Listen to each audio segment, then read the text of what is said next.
Welcome, everyone. Happy Testimony Tuesday. I see your request, Allison. I'll let you in a second. How's everyone doing this week? It's already just a couple days until April's up, and then it's May. It's crazy. But it's been a very busy week for me, but I'm happy to be here and talk again with Allison, who's our first returning guest to Testimony Tuesday, so that should be cool. Hey, Mistress Beats, how are you? Yeah, so we're actually enjoying some nice weather for once here in the East Coast. It's like 70s and 80s today and tomorrow, so it's kind of unbelievable because we've been going in between winter and spring weather for the past few weeks.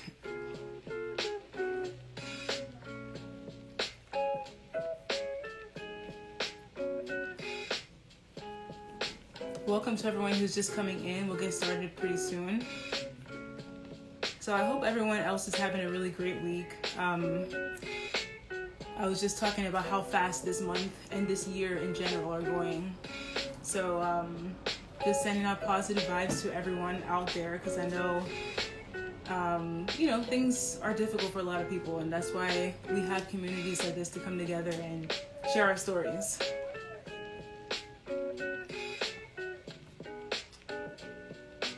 I'm glad to hear you're doing well, Mistress Beats. Yeah, so, even though the weather is nice, I've got a lot of things to do. I wish I could just be outside enjoying. I can think of a million things I'd be doing outside.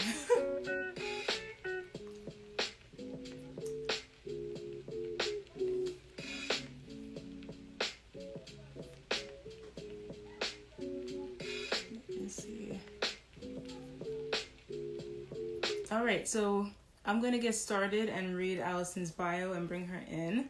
So welcome to Testimony Tuesdays for those just coming in. I'm your host, Dr. Beauty Daily, and I have been doing this show since September of 2020, running this page since 2017, and just excited to see where it's going.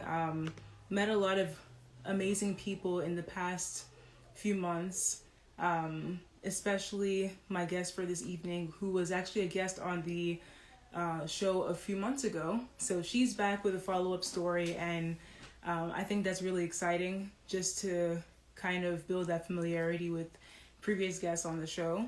So I'm grateful for her for trusting me and all of you with her story.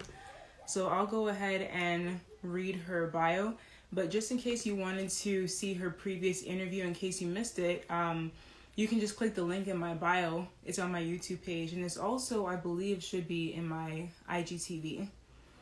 So I'm going to read her bio now. Alison Rocha. Alison Rocha grew up facing many life challenges. She experienced incarceration and lived in and out of group homes and homeless shelters.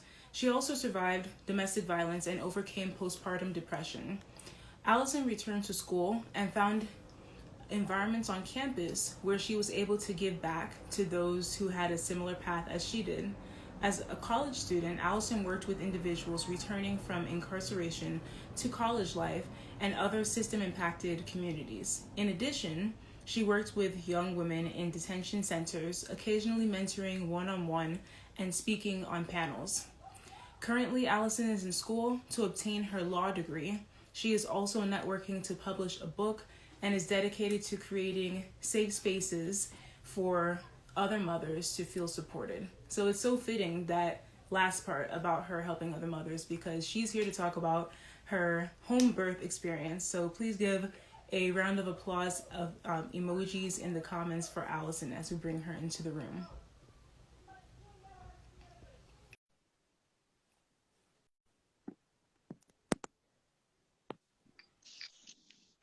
Hi.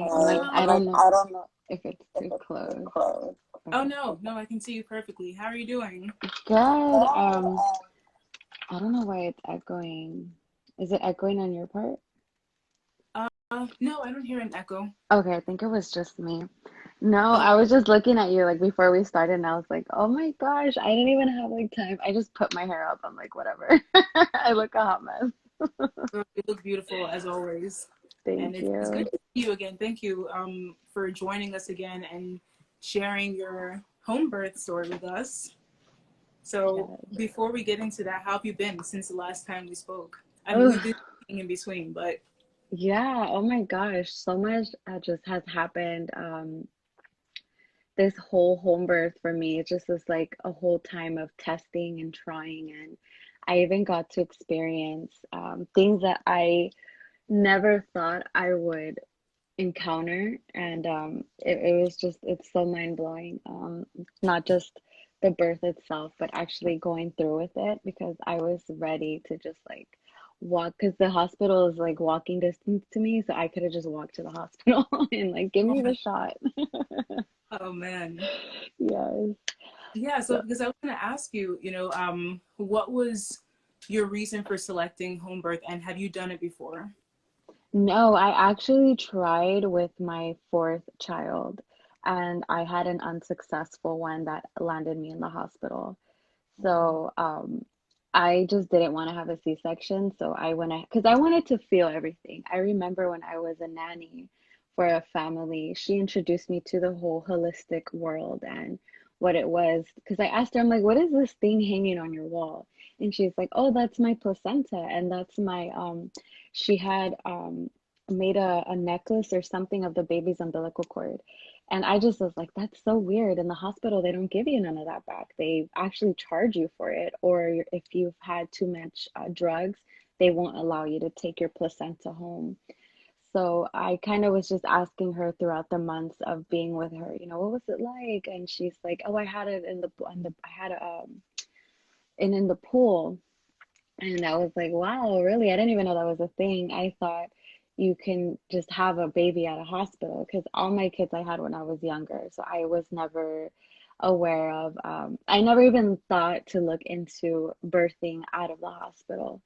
So I definitely was like, I want to feel what it feels like to physically feel the contractions, to physically, like, what's this ring of fire everyone is talking about? And just go through it myself. And with my fourth child, I did get to experience the whole water birth and like being in a birth center. And I had a doula, I had a midwife for the first time, having appointments out of the hospital and just feeling catered and loved too. I unfortunately, like I said, I couldn't have her at the birth center, and that's what landed, the whole postpartum episode. So I feel like that was a whole chapter within itself that I needed to undergo in order to have the strength to pull through this one. So Right. that's, yeah.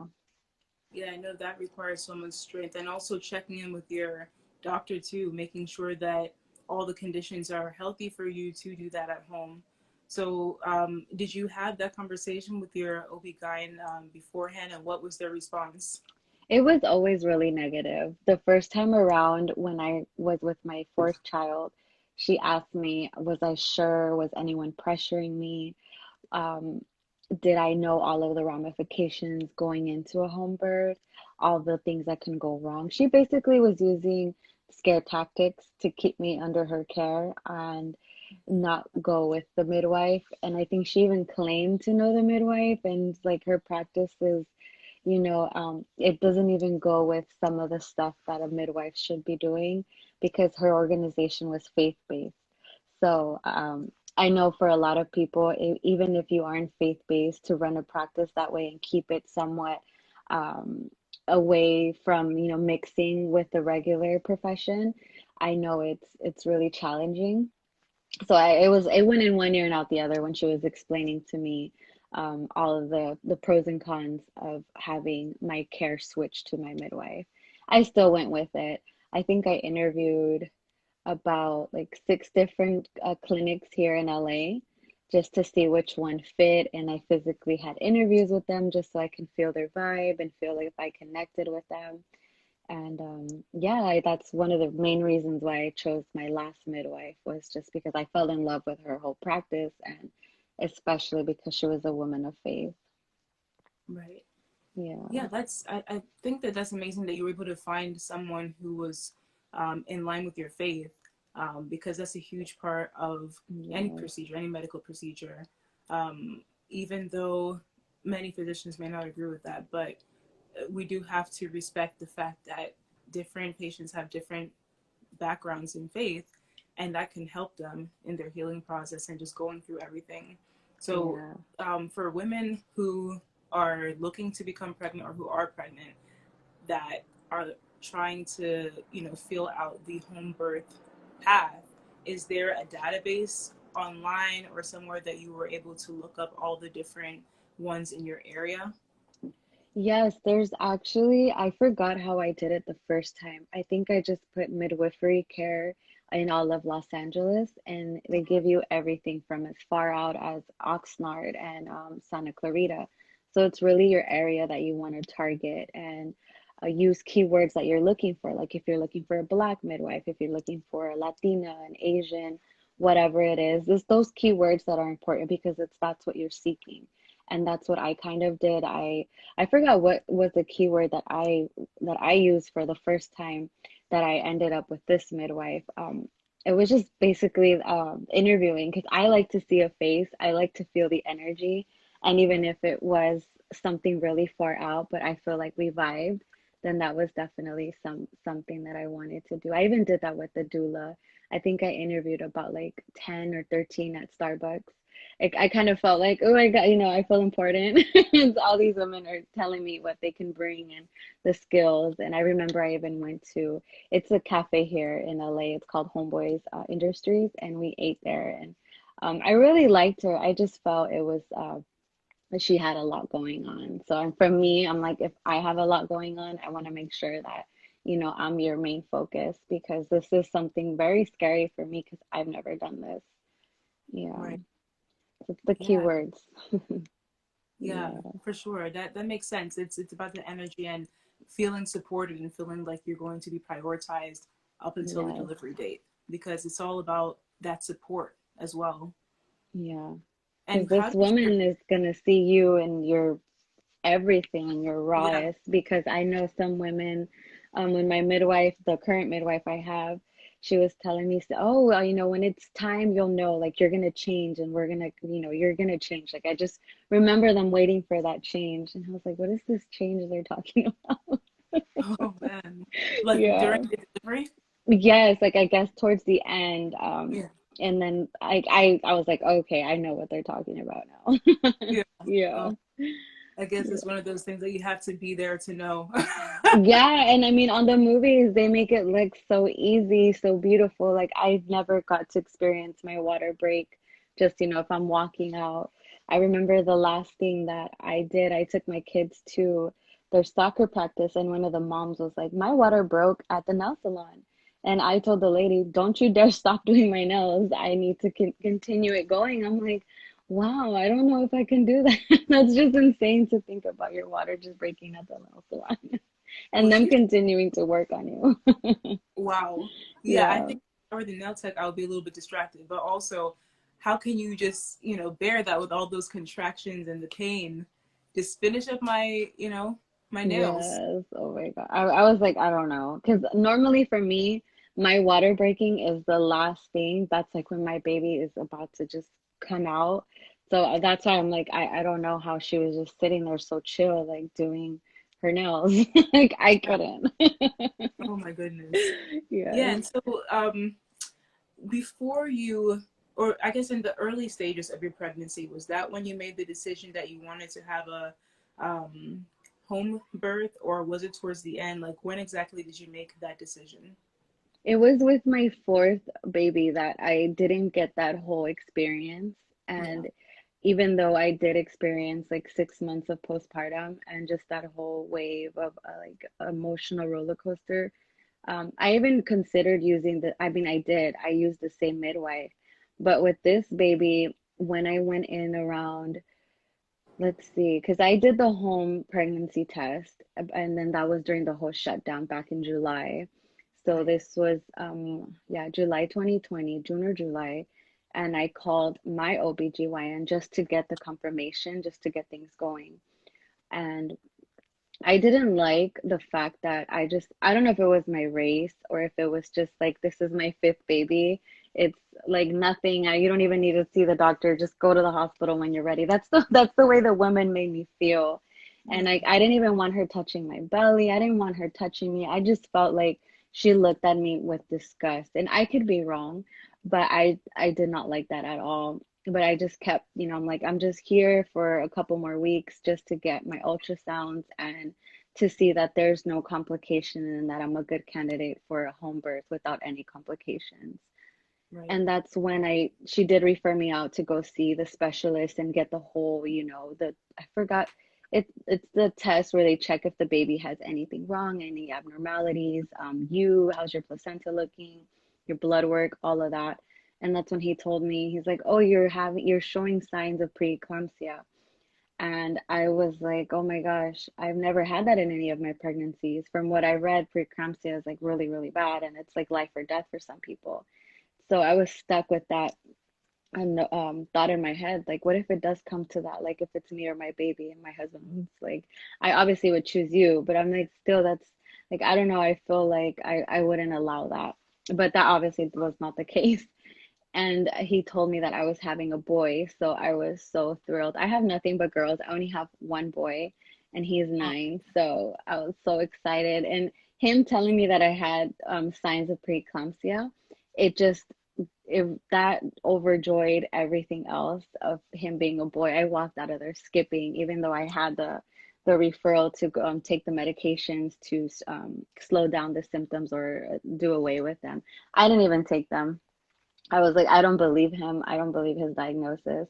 I'm not going to take it. I'm just going to pray and, just let it be. I was very anxious, but I was like, the more I worry, the more I'm full of anxiety. I can probably believe the lie or maybe have my body go into, let's just accept this diagnosis and, carry on that way. So I did not take the medication. and so Yeah. you said ultimately you did have to go to the hospital for the delivery for that fourth one. No, no, this was moving into the fifth The one. fifth one. Yeah, Okay. yeah, Yeah. yeah. So this fifth one was a boy. Yes, this fifth one was a Okay. boy. So after I had the ultrasound, I went to the midwife that I had with my fourth baby. Okay. And yeah, and I told her, I'm showing signs of preeclampsia. Medically, I have to stay with them until I'm 20 something weeks, and then I'll jump back to your care. So I just wrote it out with my OBG until like around my second trimester when the signs were gone. Okay. Yeah. I'm so happy that the symptoms went away because it can be a pretty serious condition. For those who don't Right. know, that's hypertension, high blood pressure, and something called proteinuria, where there's protein in the urine. So that can be dangerous to both the mom and the baby. But usually uh, they do a delivery as long as everything is mature with the lungs and everything. They'll just do the delivery after 36 weeks. That's like pretty much the ultimate cure, and maintain a adequate blood pressure because that high blood Yeah. pressure can I didn't really. even want to continue looking into the signs because I was uh, like, I'm gonna drive myself insane thinking yeah, and believing something that might not even pertain to me. So I'll just exactly. let it be until I go back. Well, that's the other thing too. Is that it's a very stressful time, and especially that late receiving that news. When you already have your plans of what you want to do in terms of the home delivery. And what did your family say? Your dad say, or your mom say, and even Oh, your husband? my mom was livid. She was so angry. I remember because I had my own struggle with the pregnancy mentally, and hearing her just didn't help. She told me, I don't understand why you're going back to old ways. I don't understand. Like she was crying. She's like, if anything happens to you, I'm gonna never forgive your husband. I'm gonna fight to take the kids away from him. And she's like, I just don't understand why you want to do such an old practice when we have all of this technology around us. And it was very hurtful because I know my mom doesn't really know how to show her care other than doing it the way she only knows how. So I know for me that was just her telling me, I'm so worried for you. I hope everything goes well, and if you need anything, I'm here for you. But just I don't want to know anything about the birth. So that's kind of how we played it. My dad was the same way. He wasn't as extreme. He was pretty much just telling me to be careful and to please let him know the moment I go into labor and keep him updated, just so he can have peace of mind that I'm still here and the Yeah. baby's good. Yes. Yeah. And where were your kids when the delivery happened? Were they home or, were they I elsewhere? wanted them to be, because I wanted this kind of to serve as a, I don't want to say birth control for my daughter, but just on my other girls too, and my son, just to see what it's like for my husband, his role in the whole birth process, and Yeah. for them to see that it's not something that is out of this world, and if for you to wait until you have your husband to encounter this special moment, for your husband could be there with you or your part, whoever it is at the time. I didn't want my daughter to look at it as something like a taboo or, oh, that's only like how I looked at it. I didn't even know if this existed. It was only inside of a hospital could this take place. So Right. ultimately, my mother-in-law flew in from Texas. She always does. She did for the other three births, and she took them to a nearby hotel, and they had a blast. They were swimming at the pool, ordering takeout. So Yeah. they were, it was like a vacation for them. Well, Yeah. yeah, I think that must be amazing. Then when they came back, they have a brand new brother. Oh, they were excited. Yes, everyone was so excited to see him. Oh, Yeah. that's amazing. Yes. Yeah. And so, I guess walk us through the weeks and days leading up to the actual delivery, how you prepared mentally, and how you set out the space for the actual delivery site in your home. Yeah, the whole pregnancy was just, again, I felt as it served. I'm stepping into a next chapter in my life of trusting and just listening and obeying to God, because the first setback that, well, I call it a setback, but I know for him it was, you need to trust me because you're going to need me in this process. You think you're strong, but you'll see as time goes on.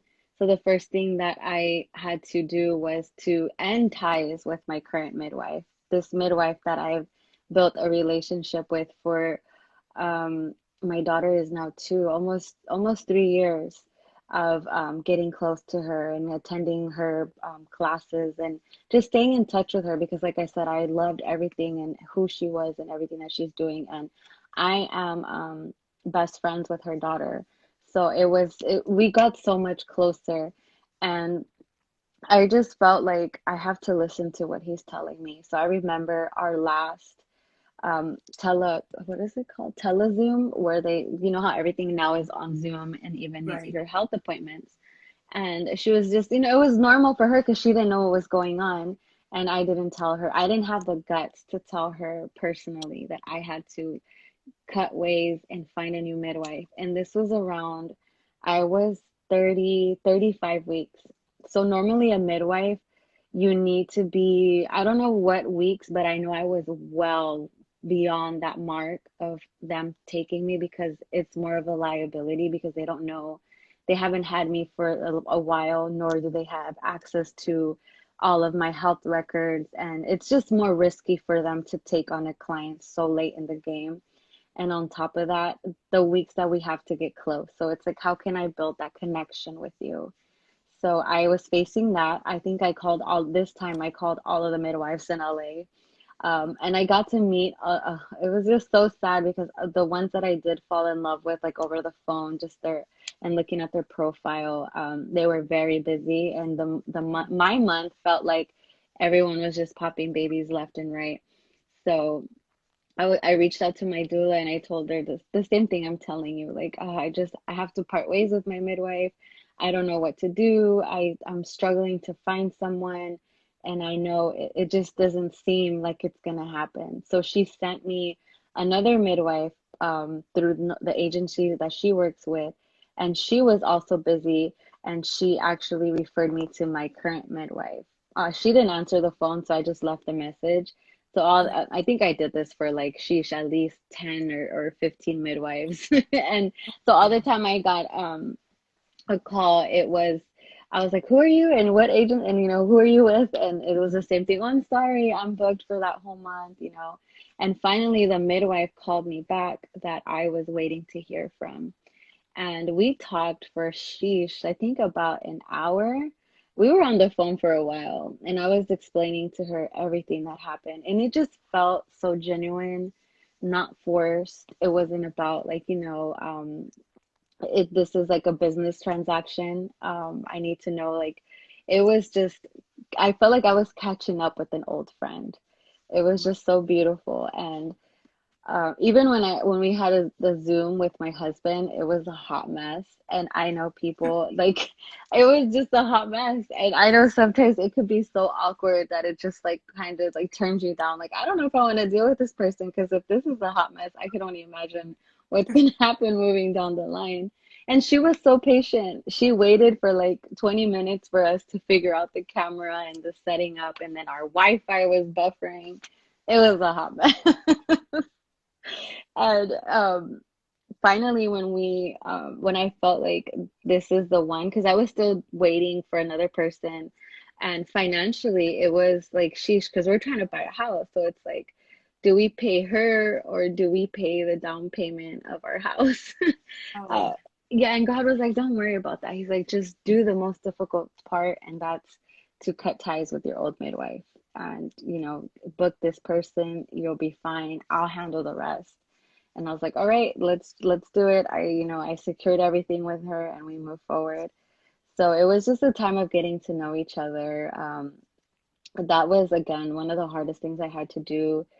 I didn't even have the guts to tell her. I told her daughter, like, hey, tell your mom I'm no longer going to be in her practice. I chose to go somewhere else, and I hope that it doesn't ruin our friendship and nor your mother's relationship. yeah.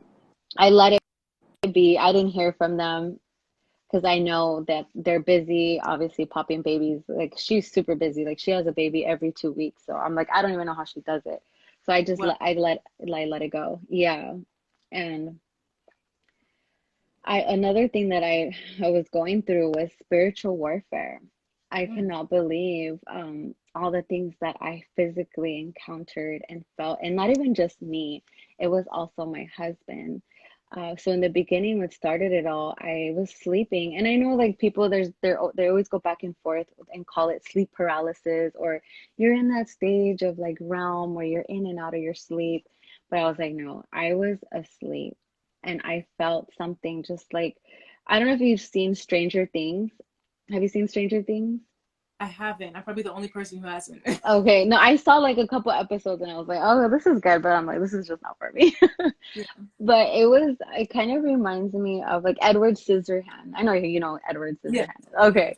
So this thing didn't have hands. It had just like long claws and it gripped my stomach really, really hard. God And I forbid. woke up because I felt like my stomach was gonna pop and I was like, what the heck?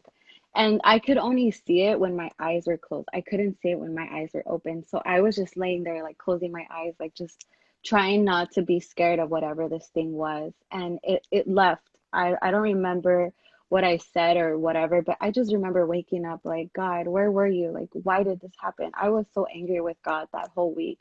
And I remember I was calling my Christian girlfriends like, what do I do? Like, why is this happening to me? And I just felt like nobody was there for me because everybody was too scared to talk about the topic, or I didn't want to bring down the mood, or kind of seem like a freak, like, who, like, are you okay in your head? Like, this doesn't sound like it's real. So Right. I just kept praying and just kept waiting, and I just felt like things just kept escalating. So the other thing that kept happening was we kept hearing things. Um, the one that we'll never forget was our bed literally was it shook like an earthquake. And I remember my husband got up and it kind of reminded me like when someone breaks into your house because he just got Yeah. up, got the flashlight and was like looking everywhere. He's like, "Did you feel that?" I honestly was dreaming. I thought I was going with my dream. That's why I didn't pay no attention to it. And Right. my bed was like just rocking. And my husband was like, "I felt it." I'm like, "Oh my gosh, so it was real. It wasn't only in my dream." He's like, "No, I felt it too." And I was just blown away when I woke up. Like again, I wasn't scared this whole time going through it. Like I remember when I would go in and out of, and it always happened around 3 or 4, which is I know like witching hour.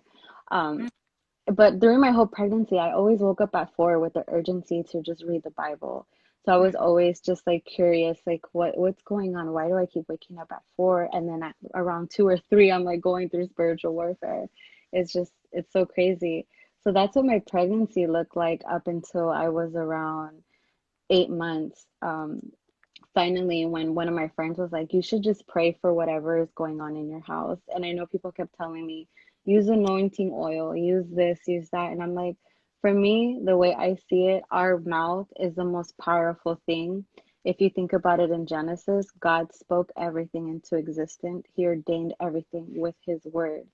So I'm not gonna put my faith in oil. Like I know it's wonderful and it's like oil and blood and everything's always seen throughout the Bible as a safe haven, but for me, I'm gonna use my words against whatever it is that I'm wrestling in my home.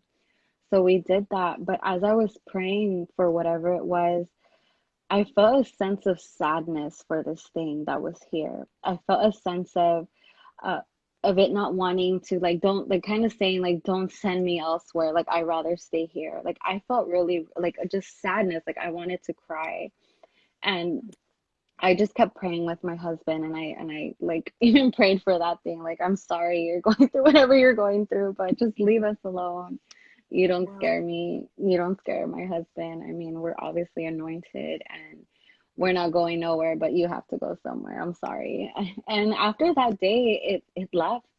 It was back to it did I wasn't scared of it. It was just really annoying just to deal with the little noises, to deal like now you made my bed shake. Like what's next? Like I will never forget that. Like my bed was shaking. Wow.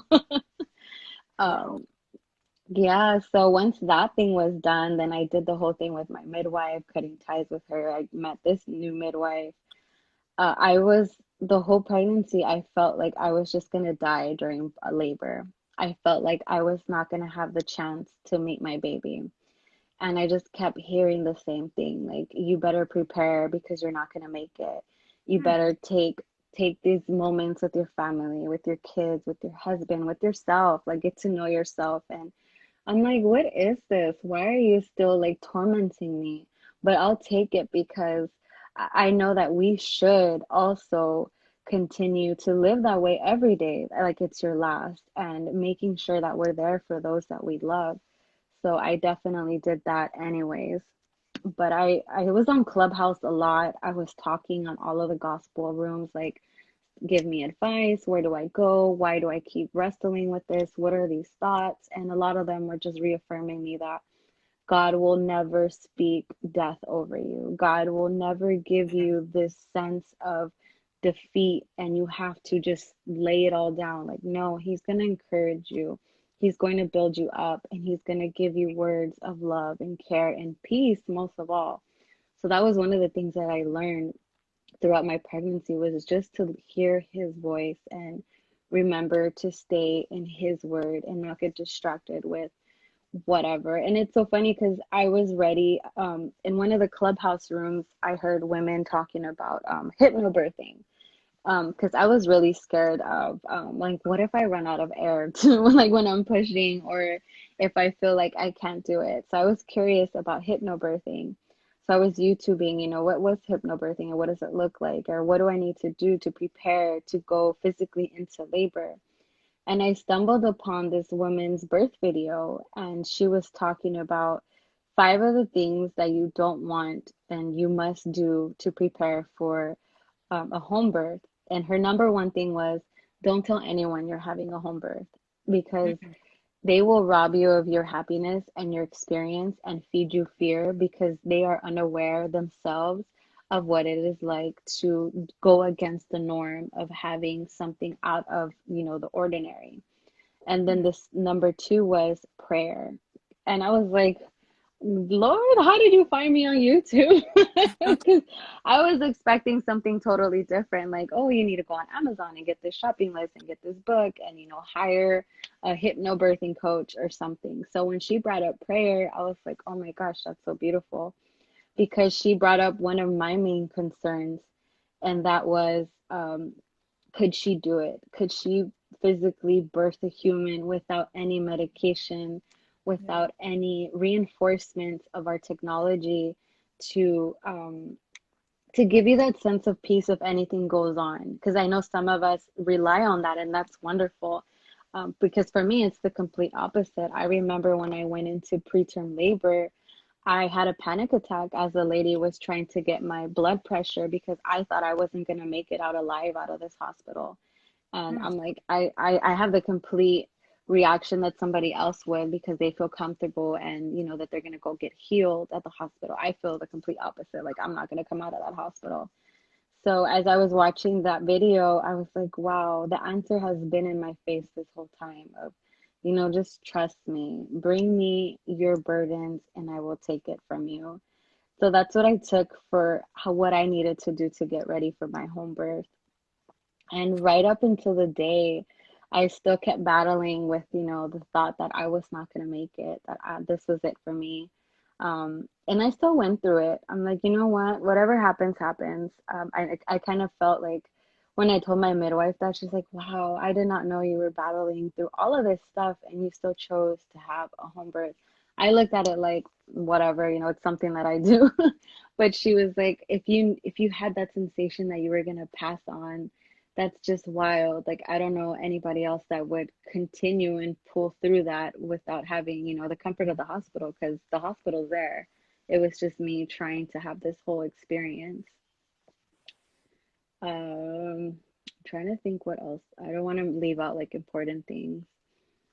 I think that was pretty much it, what it looked like right up until my birth, because I feel the whole like 2 weeks I was having like contractions, the Braxton Hicks. I was just trying to give my body the patience, not like last time where the moment I had a contraction, I wanted to run to the birth center and get my cervix checked out and is everything ready to go? And it's like, no, you still need to go home and just do you. So that's pretty much what I did. I was at people's houses with some of my girlfriends, took my kids out to outings. We went swimming. That I think that was one of the last things that I did. When my mother-in-law was here, I was at my friend's pool and we were just having a good time and just enjoying that we were only going to be a family of four, wait, or five. No, wait. Yeah, because all of us together, I think it's seven, so a family of six. Yeah, Well, yeah.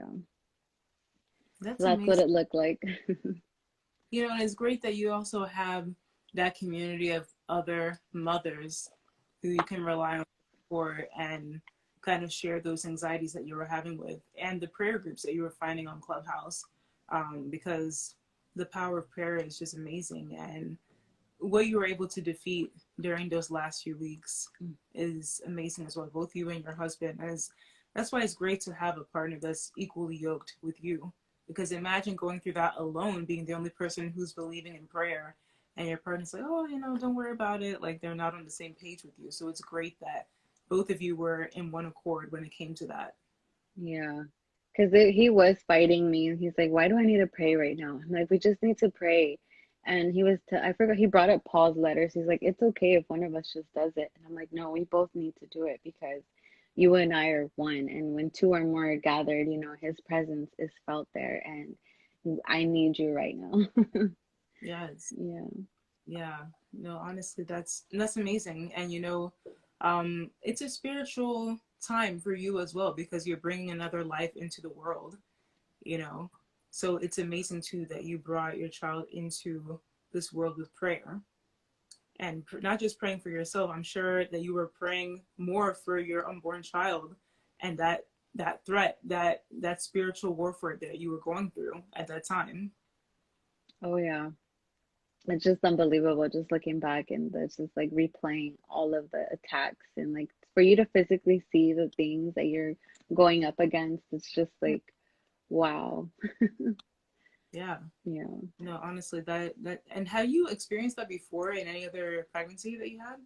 No, I've experienced this when I was a teenager. Growing up, everywhere I went, I always had these attacks, but I didn't pay no mind to it. I will never forget the one I had when I was around, I think, 18.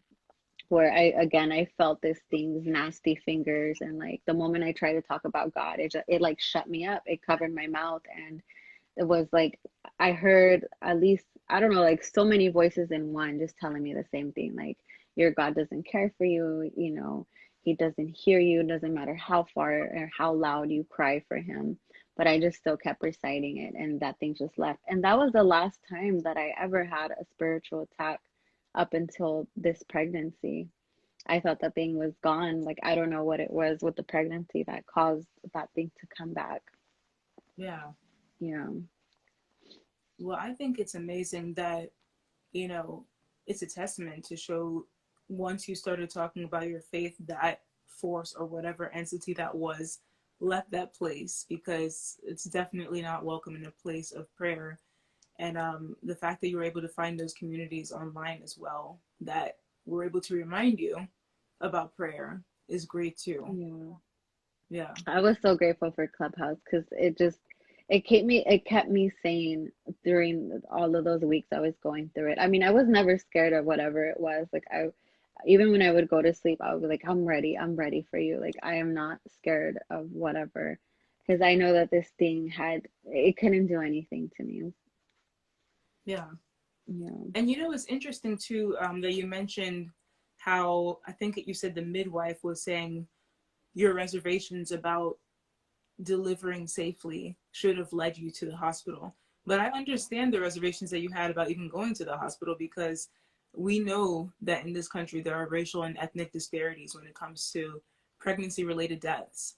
And even the women of color that go through conditions that you were diagnosed with, like preeclampsia, um, or even hyperemesis gravidarum, that's excess vomiting in the beginning of the pregnancy, don't fare as well as their white counterparts. And so women of color, it doesn't make sense to really tell them that you should feel safer in the hospital when it comes to your delivery, because the statistics show that there's a higher risk of them not making it during their delivery in the hospital. And those disparities still persist even as recent as 2019. There were articles talking about that. And Yeah. so, that would even argue for the home delivery in your case, especially with somebody that you pre-screened and that you feel comfortable with, you felt that wasn't judging you, because I think that's something that's missing when it comes to being in the hospital setting. There's been women who have reported that they complained that they were in pain and they weren't listened to. It was believed that they had a higher tolerance of pain for whatever reason. Oh yeah, Um, that's true. I personally experienced that, and mhm. I'm not, I don't want to say I'm not black or I'm not, as brown, but I do feel like just because you're not that, you're not going to get that. But for me, I just feel, I don't know if it was my age, I don't know if it was because I had so many kids, if I fit a certain stereotype for the Latina community.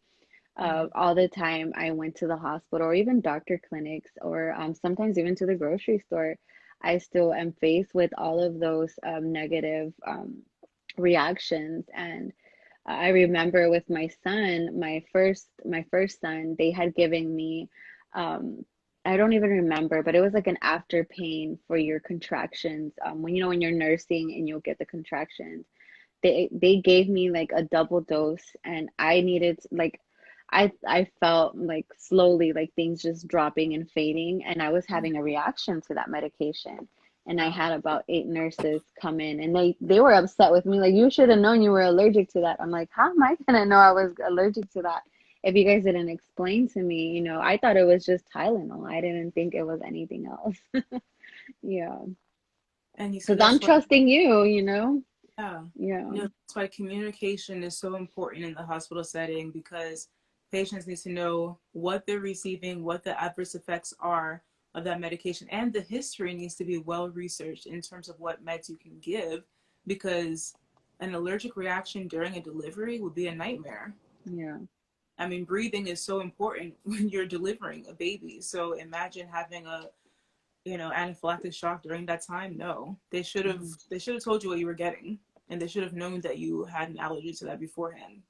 Yeah, and that's a lot what I advocated on these clubhouse rooms. Like make sure, you are your own advocate when you're in there. If you cannot have a home birth, you do have rights. I remember with my fourth, I didn't know that if I didn't want to stay, if I didn't feel comfortable, I could have walked out of the hospital. But the moment I was there, they were already having me sign all these forms to get admitted, and I wasn't even asked if I wanted to stay. It kind of felt like Wow.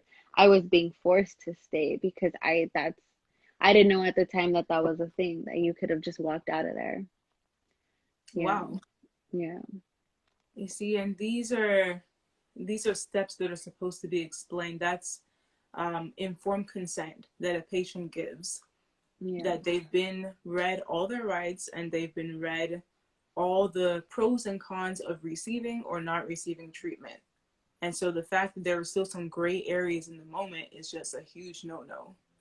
Yeah, and sometimes they want to attach the, oh, it's because it's a bad hospital. No, this was a prestige, good hospital. I don't want to call it good, but I'm like it's considered, a really good hospital. And I even heard, other stories from like really well-known hospitals doing just out of just crazy things that you would, wouldn't expect that there. Yeah. Yeah. Yeah, I think, like you said, it's not even with the prestige of the hospital, because I'm sure people like Serena Williams, when she was giving birth, was at a prestigious hospital, and she said she almost died because they weren't listening to her about the pain that she was complaining about. And, she had a high risk pregnancy as well. But she literally had to advocate for herself in the moment.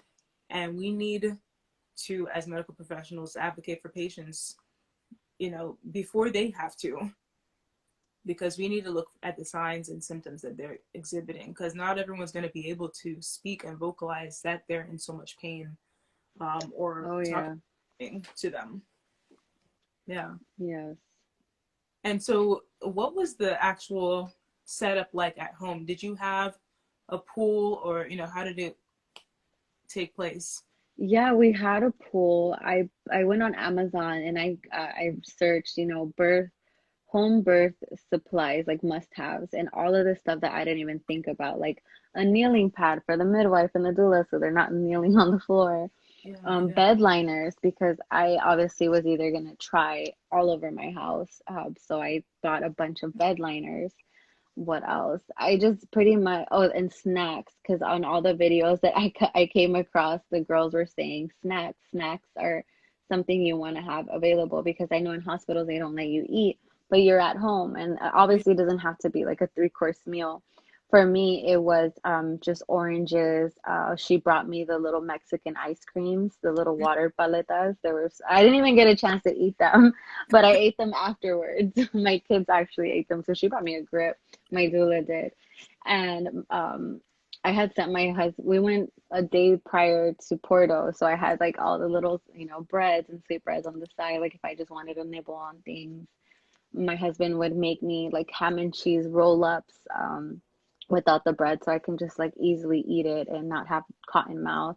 I remember in my birth kit, there was a straw. And I asked my midwife, like, what is this straw for?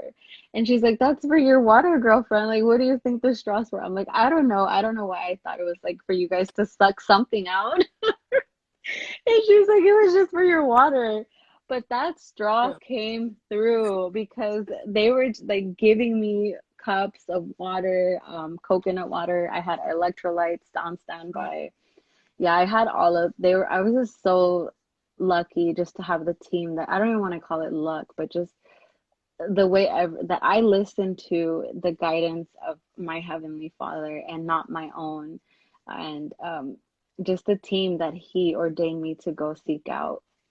Um, I tried in the water, these contractions. I even told my midwife, like, I cannot believe you lied to me because when she had checked me and we were walking around the block, I experienced contractions before I got the epidural and they were they were okay. They weren't as strong. And I told her, I'm like, is this it? When like in the beginning of my labor, I'm like, is this all the pain I'm gonna feel? And she's like, yeah, this is it. You're good. If you can handle them now, you're good for the rest of the labor. And I was like, Yeah. okay, cool. So I went to sleep. I took a nap with having the contractions. Um, just laying there meditating on that thought, like, this is it. It's not going to get any worse. You're fine. Take a nap. You're good. Heck no. Like hours went by. I had my baby at 9:54 p.m. and I had gone into labor the day prior around 2 a.m. Wow. So, yeah, breathing, oh my gosh, breathing got me through these contractions. The contractions started off very mild, but I feel after I got that past the 5 mark stage, that's when I didn't even want to make noise because I was just so dead focused on breathing. I remember my chiropractor, when he would adjust me, he would tell me, take deep breaths, and that's just gonna pull you through. So I remember like just hearing that in my head whenever I had a contraction, just take deep breaths, just breathe. And it's Yeah. true because you're breathing out everything, and it's only for a couple of seconds. So finally, when I didn't even want her to check me, I got to the point where I was so uncomfortable. I was on my knees, I want to say, for hours. I had bought this, like, it kind of looks like the yoga ball that everyone sees, but it's Right. different. It's like cut like a donut. So I had somewhere to actually like physically lay over besides the water. So I was in there, and oh my gosh, I felt like I was just slowly, like, just breaking on the inside. And if it wasn't for these breaths and just staying focused and just remembering, like, I'm gonna hold this baby in a couple of hours. It's gonna be okay. Contractions only last a couple of minutes and then you're fine. You go back to normal. Um, it was around, like, when she finally checked me, um, like I said, I didn't even want her to check me because I did not want to go on my back. Because the moment I finally went into the water, um, when I finally went into the water and she was about to check me, and all the time I would go on my back, I just kept getting the contractions back to back to back. And you can't breathe because it's like you don't know what to do. Do you focus on your breathing? Do you focus on the pain? Do you Yeah. focus on getting into the position for them to check you to see how dilated you are, to see if you can physically start pushing? So when she told me, you're finally at 10, you can just push whenever you want. And I was like, no, I'm scared now. I don't want to push. I'm like, Gosh. I'm so exhausted. I'm like, I don't, my mouth is so dry. I'm like, I'm done. I'm ready to call it quits. And I remember just leaning over the pool, like I was on the verge of crying. And I was like, I remember I even had put on some music. I changed my music because at first it was like that dubstep, like without any lyrics, and it was just like beats. So Yeah. I was like, I need to hear something else. And I remember I put on like because I'm really into like trap and dance music. So I had put that on, and the music was just making me even more angrier. I was like, oh, never mind, I don't want to listen to that. So I'm like, this is the change that they were talking about women go through. Yeah. So I'm like, let me just go back to gospel music. And it's so weird because gospel music didn't come to my mind because I wanted to respect my doula and my midwife's views. I didn't want to make them feel uncomfortable Yeah. hearing about God or, talking about the Holy Spirit and how good He is. I didn't know where they were at with their faith or even if they believed in Him. So I'm like, I don't want to make them feel uncomfortable. Mm. When I heard him, he's like, just do it, just forget about that. And he's like, this is about you right now. So I put on the gospel music, and the guy that I listened to, his name is Martin Smith. And once I put that on, like the whole room changed, the energy changed. I was like, okay, I feel a little bit more relaxed.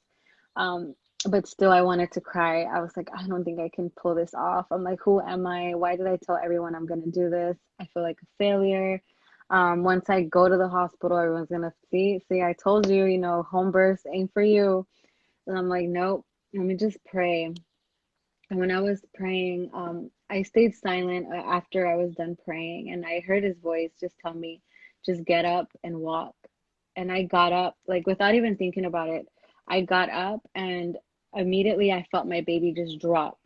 And I was like, oh my Wow. gosh. Yeah, I'm like, I don't think, I told my husband, I'm like, can I grab onto you? I'm like, I need to go to the bathroom. I have the sensation of just like peeing. And when I did go and I thought it was his head, But once my husband told the midwife, like, oh, she thinks it's its head, like everyone came running. And I was on my toilet, and she's like, oh no, that's your water bag. She's like, don't move. Just, I don't want you to have the baby on the toilet because it's really hard for me to like navigate and like everything. And then trying to have all of us in there is just not going to work. So just hold on to me. And she walked me to my bed.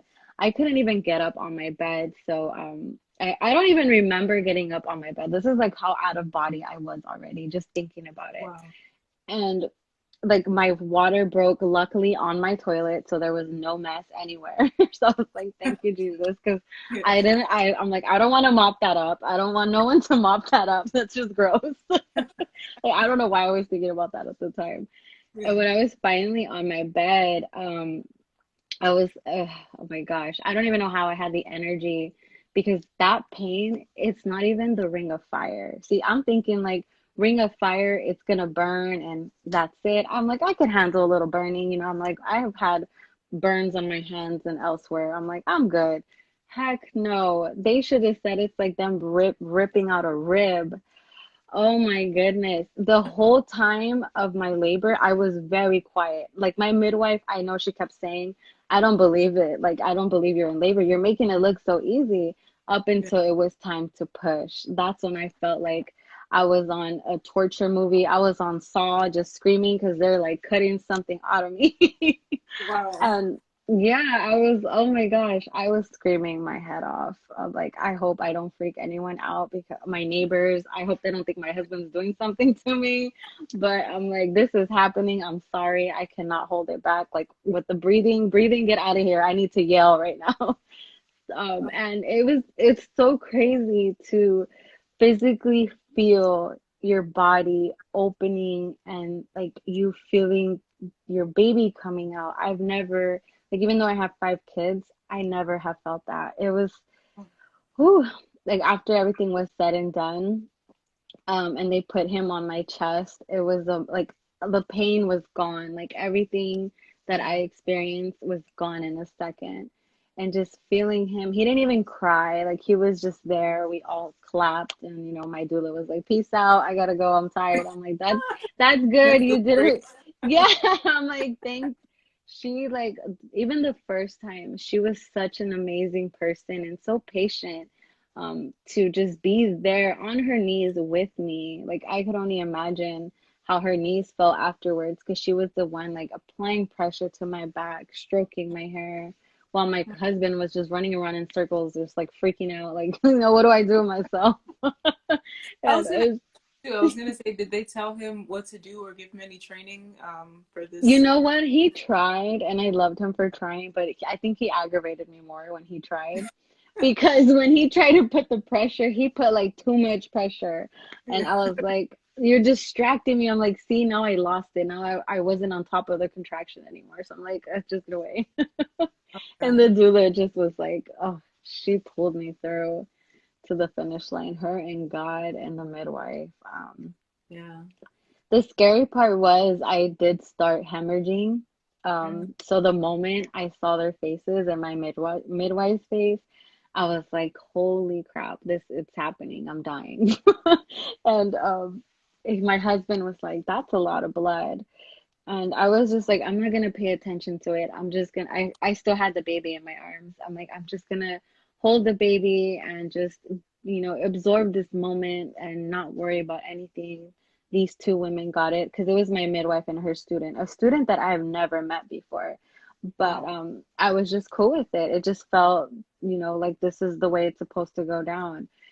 They tried because I wanted to stay attached to my baby, through the placenta for a long time, but I obviously couldn't because the moment the blood came, they have to get the placenta out, snip, and make sure that they can get on top of the bleeding.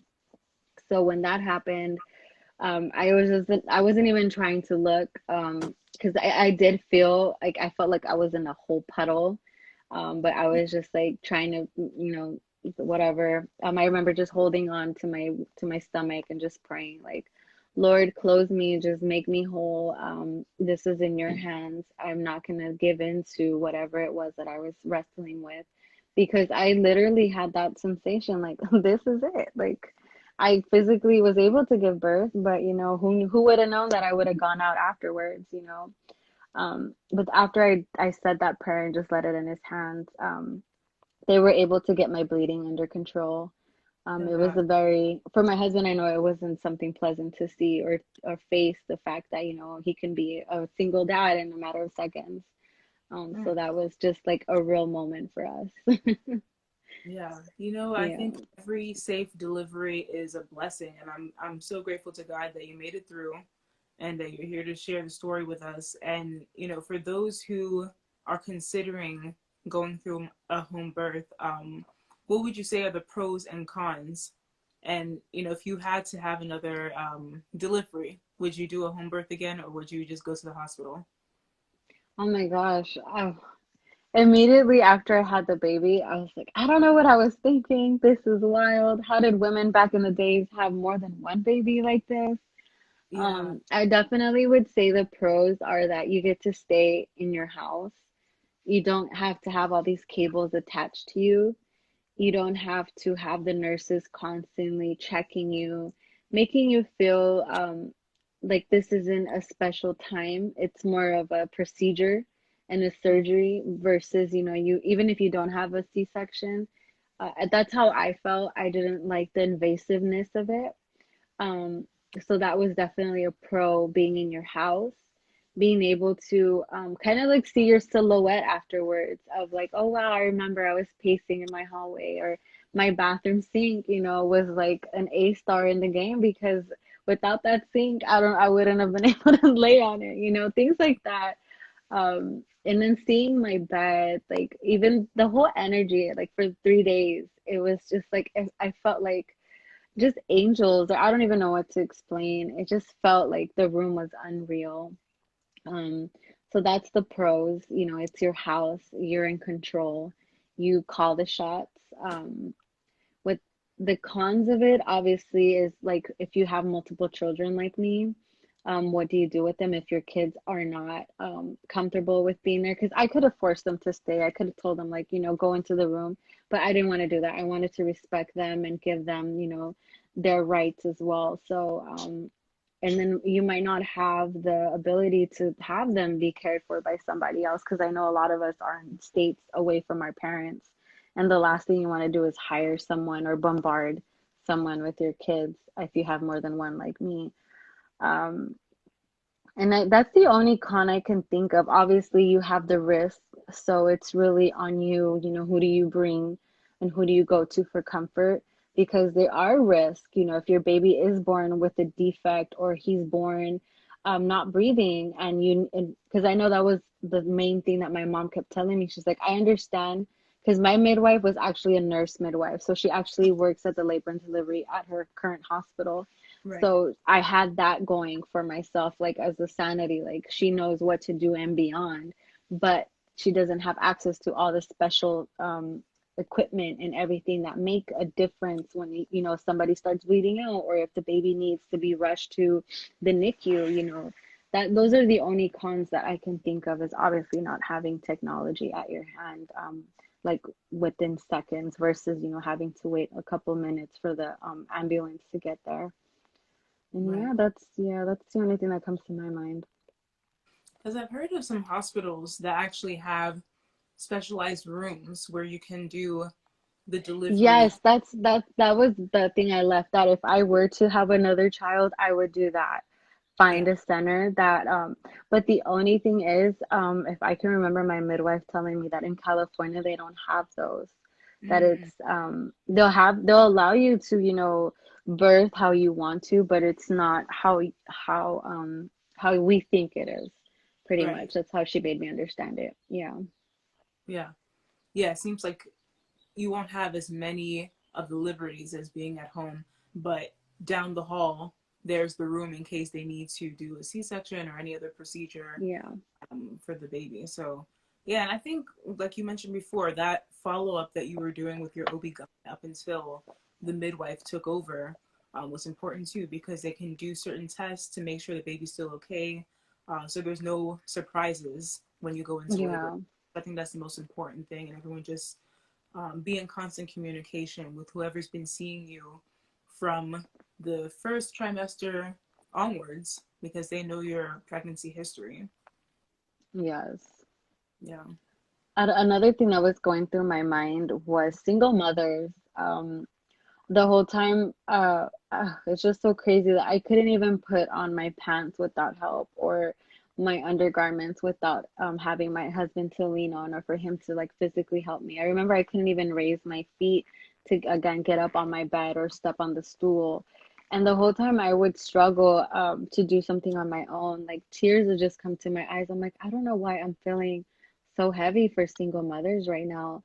If they can't, if they don't have the assistance that I have for my partner right now, um, it would just, I don't know why that was on my mind the whole time, when I freshly was healing, just this, the whole single mothers, that, and making sure that we reach out to women that have just had a baby, because we go through so much emotionally.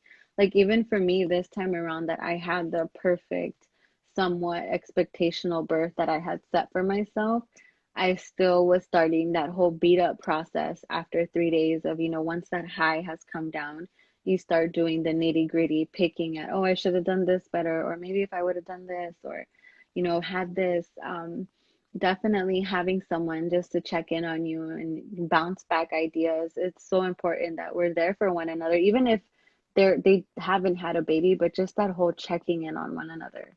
It's so important, I feel. Oh, yeah. Yeah, for Yeah. sure. Those support groups are so important. And I think you're already doing that. You have the mothers group that you guys meet. Oh I yeah, think, every Friday. yeah, every Friday. Um, and I see you as a leader of that because you've gone through those experiences of, the postpartum, and you know what it's like to cycle through that. And there's so many women who go through that, especially like you brought up the great point of single mothers who may not have that support system. Um, you know, when we address those communities in particular, I think that can make all the difference in the world, even from just making sure they have a way to get to their checkups, which become more frequent Yeah. as the trimesters go on. So I think that's really something that you can definitely expound upon going forward once you're all healed up and Yes. have the energy to do so, because that's another task to take on. Oh my gosh, yeah. Yeah. Just like I know people keep telling me, give yourself grace, but it's like, enjoy this moment. Even if you don't have kids or you're not an expecting new mother, it's so important that we accept where we're at, because where we're going, who knows if we'll even make it there. And, we're not promised a tomorrow. Always be thankful when you rise in the morning that you have what you have. I know one of my prayers always is, thank you, God, that I have 10 fingers and 10 toes, and that I don't need help to get out of bed, that I'm not bound to a bed, that I'm not bound to not being able to speak or see or hear. That I know there's so much going on in the world, but it's like we have a lot of freedom that, not a lot of us, until we are faced with reality sometimes, it's like, wow, I shouldn't have been complaining about this because now look what happened. It's sort of like things like that. Yeah, I wanted to put that out there. Yeah. Yeah, and I agree. Denise is saying that this discussion is amazing because, um, no one was really having these discussions when she gave birth to her son. So, I think this is a great way to address this topic that might be taboo for a lot of communities. Yes. Um, and it's something that we don't really see in the mainstream media because usually you just see a baby being born, everything's cute, and then they're like, oh my gosh, and just kissing them. And like, no, it can be like a whole crazy ordeal, for both the mom, the dad, everyone involved. Even Um, the dog, because my husband yeah, right now, even though he's not up feeding the baby, but he's up with me hearing him cry, hearing me change his diaper, having to cross over him to get the light to, put on the controller for the light. And he's feeling it too, because I'm so blessed that he is here with me for 3 months for his maternity leave, and he's able to cook and clean while I can lay here. And even though I want to beat myself up for it, it's like I have to be grateful that I could even lay here. There are again, women that are, or whatever, that don't have the resources that I have, and I need to be grateful for where I'm at, and especially not play the comparison game, because I was falling a victim to that, just seeing, oh, so and so just bounced back, or so and Yeah. so is already doing this while I can't even freaking put on my underwears by myself. And it's like, it takes time, and you have to give yourself that time. Don't rush anything. Yeah. Mm. That's another great point that you brought up is the whole snapback mentality that has become Mm-hmm. more Oh my popular gosh. when you have people literally the day after wearing bikinis and like, oh yeah, one day postpartum, and not everyone is like that. Even okay, Sarah said she almost died after being home for 3 days. A lot of women are having near death or even, unfortunately, fatal experiences with childbirth. Not everyone's going to snap back. And it's not natural for a lot of people to do that. It might take months, it might take years. So we have to normalize the fact that every woman's experience is unique to her, and just provide that support. And like you said, those daily tasks require a lot of assistance too, that we have to spread awareness about. Some women aren't even able to have that leave. Maybe they get, I think my mom was telling me she had like, what, 2 weeks? And then she had to go back to work. Yeah. And, some people don't even have 2 weeks. They have like a couple of days and they have to like just go back to work or lose that job. So it's very real when it comes to corporate America and what happens after delivery. Yes, and it's reminding me of, immediately I wanted to wear a girdle or something to hide my postpartum belly. And it's like, embrace it. I just gave birth. Not a lot of women can carry. There are women that are on those treatments to have, I think it's IVF, or any treatment to have a child, or the desire to have more than one. And it's like, I need to be grateful and own it, and not try to compare myself to X, Y, and Z, because it's like, we all walk a different walk for a reason. If I was designed to look and do like her, then I would have been that way. But it's like, no, show your belly, show your stretch marks, show your C-section. It's sometimes it's like the soldier. I think about the military, the men that come back, Oh with yeah. all the scars. It's like some of them, because my husband also was in the military, and he, for the longest time, he didn't want to, his uniform, like, he got rid of it. He's like, I don't need it, I don't want to be vain and whatever. And I'm like, it's not about that. It's like, you did something that not a lot of us can go through, and have the mentality to stick with it and stay with it and see the things that you've seen. So definitely, just own it and live it.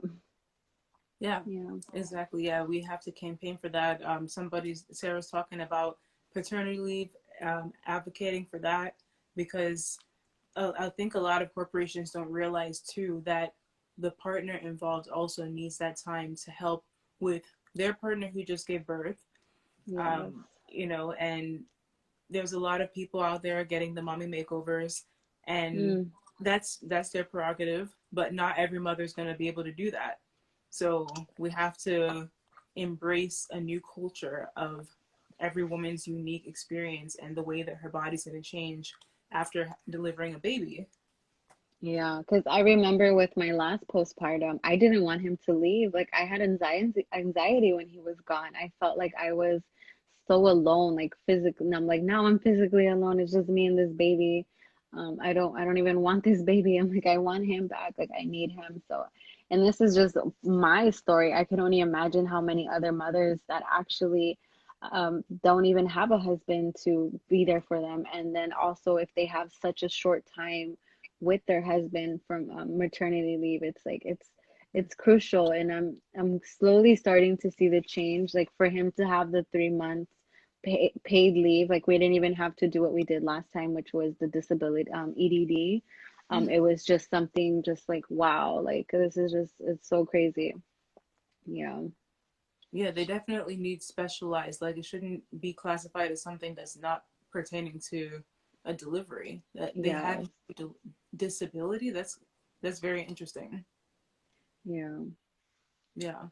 Well, it's interesting that you brought, and I know you said last time that we talked that you and your husband were going to be collaborating on a book or something, talking about PTSD. I still like once I had the resources for the book again, like I chickened out and I was like, no one wants to hear it. It's like I feel everyone has a book out these days.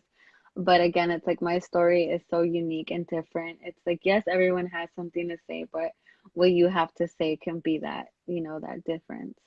Yeah. Yeah, yeah, yeah, Sarah, that's California, um, with the paid paternity leave. That's amazing because I haven't heard about that here in Pennsylvania.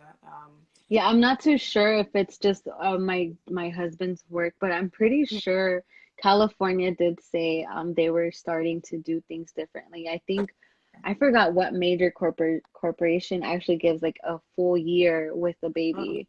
Yeah. So I don't know. that's amazing too because you need that bonding time with the baby, and a lot of women want to have the breastfeeding for 6 months, and sometimes that can be interrupted by going back to work so soon. Yes. Yeah, Yeah. honestly, I really do agree with people in the comments saying that you should go ahead and write that book because even if it's one person, someone's going to benefit from hearing that Yeah. firsthand experience, especially someone coming back from serving our country, and even you, all the experiences that you had, um, helping girls who were incarcerated, just find that self worth and getting reassimilated into the society. I think there's so much wisdom to be told there. So definitely doesn't even have to be 100 or 200 pages, even if it's like 50 Yeah, pages. no, I would the number that just stays in my head is 100, like making it a Yeah, 100 pages. And yeah, yeah, it's just all about like how, like how, yeah, how and when, and just like push through all the negativity. yeah. Yeah, Yeah.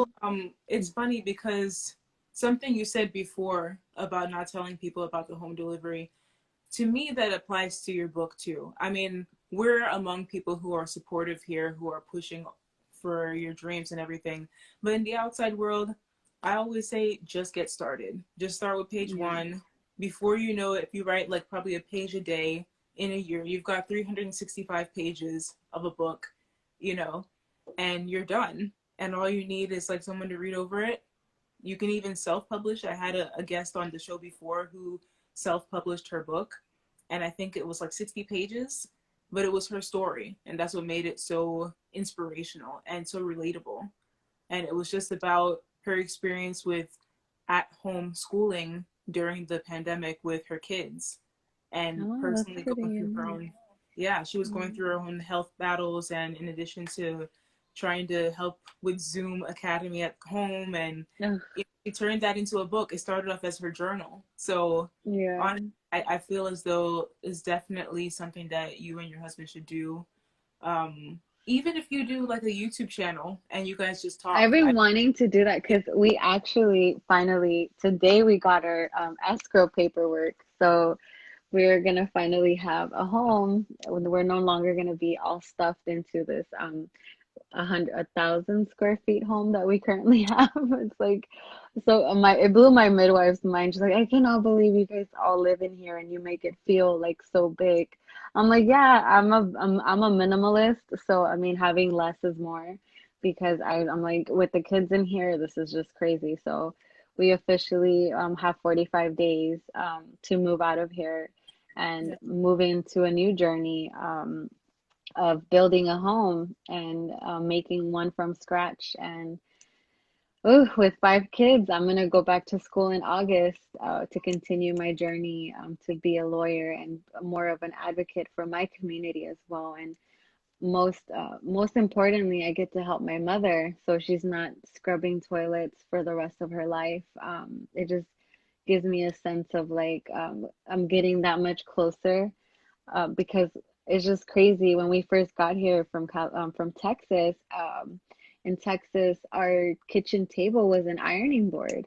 It just blows my mind that we had literally nothing in our first apartment, our first home, and now to finally be able to physically buy a home and also help my parents along the way. It's just like, thank you, Lord. We're just, moving on up. And even if we were to go down, it's okay because we'll go right back up. Yeah. honestly. I'm so happy for you for all the things coming your way. You're definitely welcome again as many times as you want to Yeah. on Tuesdays, because I know your story is only going to keep getting better. And keep us posted with whatever you come out with in the way of telling your story, because I definitely know that you're going to touch a lot of lives out there in what you're doing. So thank you so much for trusting us with your story and Yes. just sharing the power of prayer and faith, because that's something that all of us need right now. So I wish you all the best. We'll definitely be in touch. And thank you so much for joining me tonight to share Yes, your of own birth course. story. Yeah. Yes. Thank you for having me here because I'm pretty sure, it's one thing to be a first timer, but it's like just that whole negative notion for me, like, oh, here she comes again. What is she know? No, Like, no, no. no. When you told me you wanted to share this story, I was so happy to have you again, because like I said, this is my first time having a guest come back, and it kind of has that following of people who saw your first interview wanting to see what's new with you. So, everyone's been saying, please write your book, please start that YouTube channel. Everyone wants to keep hearing all the amazing things that are gonna come your way. So just keep on going and keep winning. Thank you. Thank you so much. Yes, and please give a hug to the newborn and all your kids. And, I will, yes. yes, yes. All right. So Alrighty. thank you everyone for tuning in. And this is going to be available on YouTube and on Instagram afterwards, in case you missed the beginning. So yeah, thanks for joining us and for all the positive comments in the room. And we'll be back soon. Thank you. Remember, I don't know how to log out of here. Oh yeah, yeah. I'll plug it So I'm gonna be sitting here just smiling. out. All right. Okay. Alrighty. Bye. Bye. Maybe.